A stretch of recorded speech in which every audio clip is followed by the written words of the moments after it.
heating up on Baseball Tonight. If you need your glasses, go get them, because you don't want to miss this.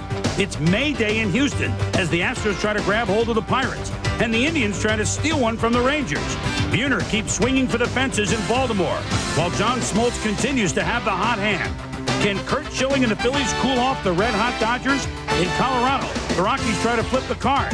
It's the meeting of the field generals on Baseball Tonight. Next.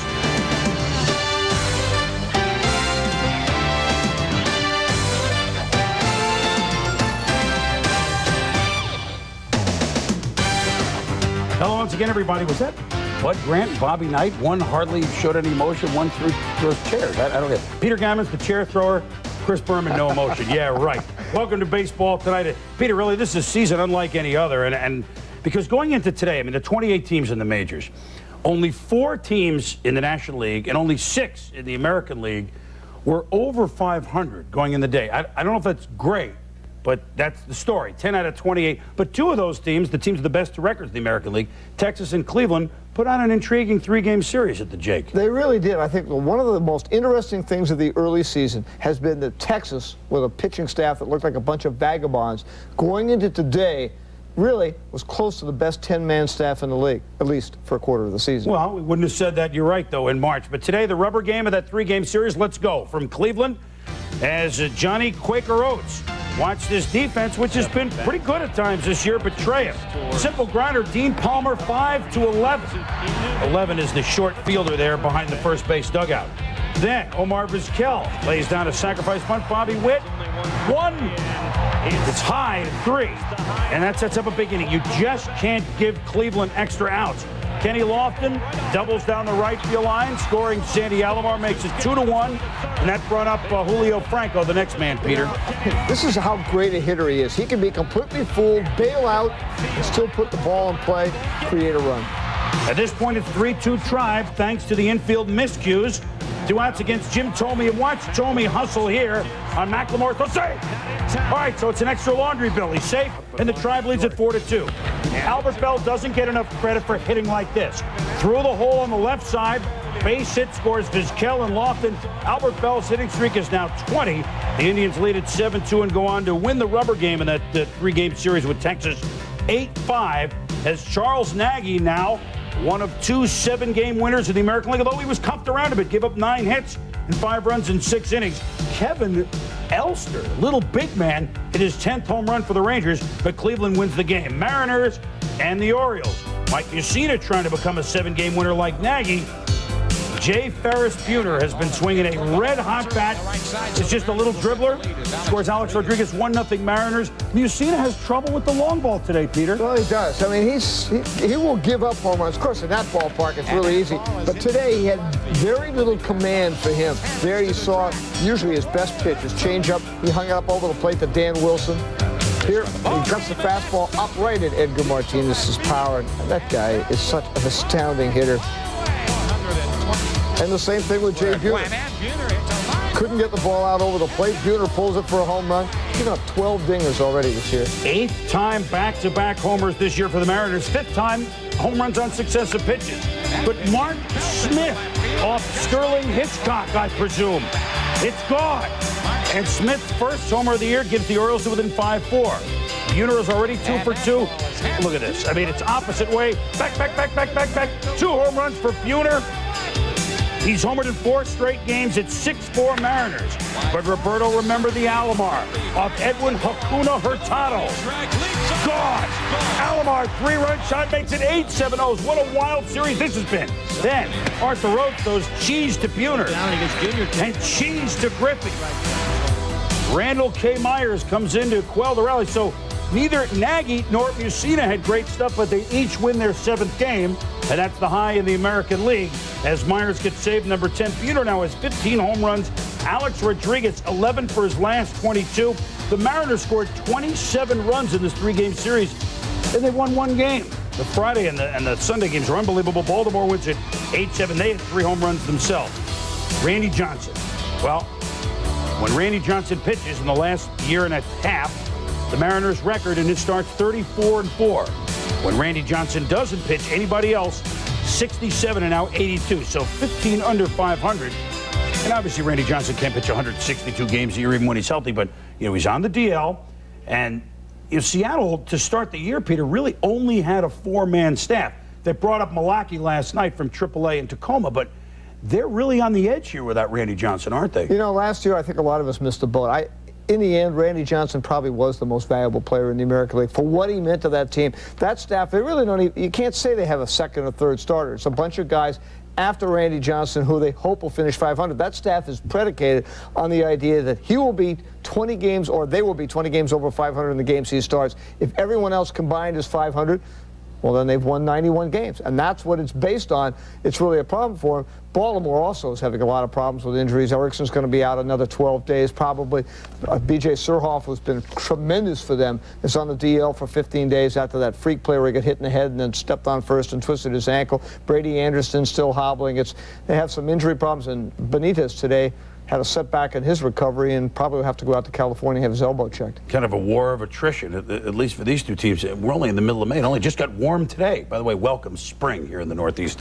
In Atlanta, the Braves were trying to sweep the Cincinnati Reds. As if the Braves aren't tough enough, Red starter John Smoltz says umpires are giving Cincinnati pitchers a smaller strike zone in retaliation for owner Marge Schott's comments. The chief felt cheated when umpire John McSherry collapsed and died on opening day. Smiley took the loss in Friday night's Atlanta 8-2 win. He says umpire Tom Hallion squeezed his strike zone. Hallion, a member of McSherry's crew, said, and I quote, "To question my integrity over Marge Schott, I almost have to put him in the same category as Marge Schott. That's ridiculous. We are not perfect," continuing the quote, "but that shows me that John Smiley has lost a little bit of his professionalism because he should know better than that." Well, Hallion and company on the bases as Pete Schurik twirled for Cincinnati against John Smoltz, looking for win number 9. And yes, it's hot Atlanta officially. 100 degrees on the field. But is there anybody hotter than the crime dog? Curveball from Schurik, and it's a one hopper off the wall. Chipper Jones scores on the double, 4-0 Braves. 7th inning, up Chuck McElroy. Sends it deep to center, back, gone. Home run number 300 for the crime dog. Boy, that nickname did stick, didn't it, Peter? And congratulations all around for one of baseball's nice guys. John Smoltz, also a nice guy, except if your opposing batter like Eric Little Anthony was not imperial. Reds did some hitting against Smoltz, but in the end, it's Smoltzy upping his mark to 9-1 as they beat the Reds 9-5. McGriff, now the 71st player lifetime to hit 300 home runs. He was 4 for 4. I mean, he's also among the leaders in batting average as the Braves have won 12 of their last 14. Oh, by the way, Chipper Jones, 4 of his 4 for 5 since he's lost 5 in a row. Pirates at the Stros. Great finish here. Bottom of the 5th inning, Jason Christensen in relief for the Pirates. And Jeff Brown Paper Bagwell to center field. Back, gone. Home number 13, the Astros lead at 2-0. Donnie Wall, where did he come from? He's a AAA guy that people say, oh, this guy can't possibly pitch in their rotation. He's filling in right now with Bob Hampton hurt. You see, Jam made that little nice off-speed pitch. He did a terrific job today. And here, absolute great jam job on Midre Cummings. Sean Berry makes the play. A terrific outing for Wall. He had a one-hitter into the 9th, Peter, until with the 2-0 lead, 2 out, 2 strikes. But Orlando Merced, a single to left. Keith Osick scores. And all of a sudden, it was the Astros that were feeling sick as the Pirates cut it to 2-1. A standing ovation for Wall, who struck out 7. Then Todd Jones trying to steal it. But Mark Johnson says, forget about it. He delivers off the wall. It's a 3-2 Pirate lead. Bottom of the 9th, bases loaded, 2 out. Jeff Bagwell, full count. Does it get more exciting than this? The pitch. No, not if you're an Astro fan. Saw it off, but Orlando Miller scores. Here comes the tying run, and here comes the winning run. The Astros win it in the 9th, 4-3, as Bagwell drove in all 4 runs. John Fat Lieber had a tough week as he takes the loss for the Buccos. Jones blew the save, gets the win. It's nice that he has Bagwell hit behind him. Still to come, the Yankees looking to sweep the Halos. Could they do it? Or would Chuck Huckleberry Finley have something to say? 2 pitchers have made triumphant returns. Curt Schilling and Ramon Martinez faced off in Chavez Ravine. Stay with us.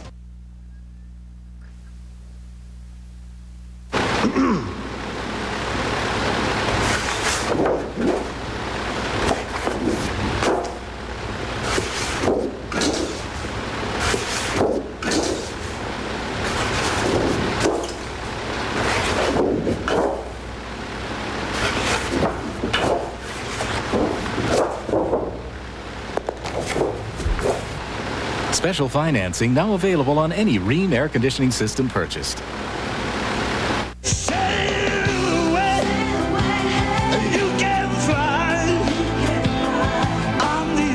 Beck's, the original import.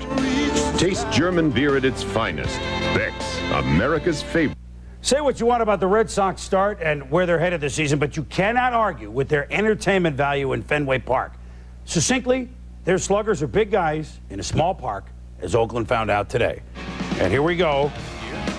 Aaron Seeley came in with an ERA of almost 7, but he looked good today, Peter. Absolutely there. The crispness on this breaking ball that he had before he hurt his arm last year, plus the fastball. He threw it the strike zone to challenge hitters like Mark McGwire, which he hadn't been doing. 5 hits through 7 innings allowed by Seeley. Bottom of the 3rd inning. Talking about the big guys. Look at Mo Better Blues ball. And this isn't exactly a crank shot, but it just gets down the right field line for homer number 16.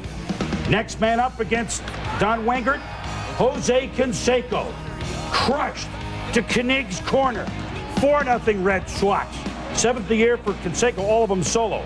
Brent Gates, when you're hot, you're hot. This game, the Red Sox were hot. Off of Knackert's glove to Valentine. 1-6-3 double play. Red Sox, no errors and 2 double plays. 12 runs, they only gave up 2. This is the Kevin Kennedy, Dan Duquette blueprint.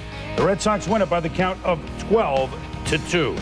The Blue Jays and the Royals. And in this one, Ed Ocean Sprague, a 2-run homer, drove in 3 runs. Carter doubled and tripled, so some of the old Toronto heroes coming through as the Blue Jays beat the Royals 3-2. Eric Hansen evens his mark at 5-5. Timlin quietly having a good year with 7 saves for the Jays. Brewers and the Twins. Top of the 2nd scoreless game. Bases loaded, 2 out. Mike Matheny. Oh, Chuck, new kid's on. Not block, can't get it. 2-run score. And the Brewers will play 3 in the inning. Bottom of the 9th, 4-2 Brewers. Pinch hitter Chip Hale drills one to center. Will 1-run score? Will Hale score? No! Chuck, baby, you can drive my car. Makes a fine catch for the 2nd out of the inning. And Fetters nails it down for the knuckleballer Steve Sparks. 7 2/3, 2 runs, 8 hits. Molitor went 3 for 4 for the Twins against his original team, the Brewers, but the Brewers win it 4-2. Still to come. Giants and Mets in a pair at the stick. And the Rockies try to grab the Cards again. We'll show you if they did. Introducing the VersaPack cordless rubber and broom with interchangeable batteries from Black & Decker. Because there's nothing more rewarding than a job well done. They lead. They encourage. They inspire. And finally, they watch. As America's home improvement coaches, the people of the Home Depot believe in building dreams, just like the coaches of the athletes of the 1996 Olympic Games. We're also proud to include Rubbermaid in our Home Depot Olympic family. They promise you their very best, just like we do every day at the Home Depot.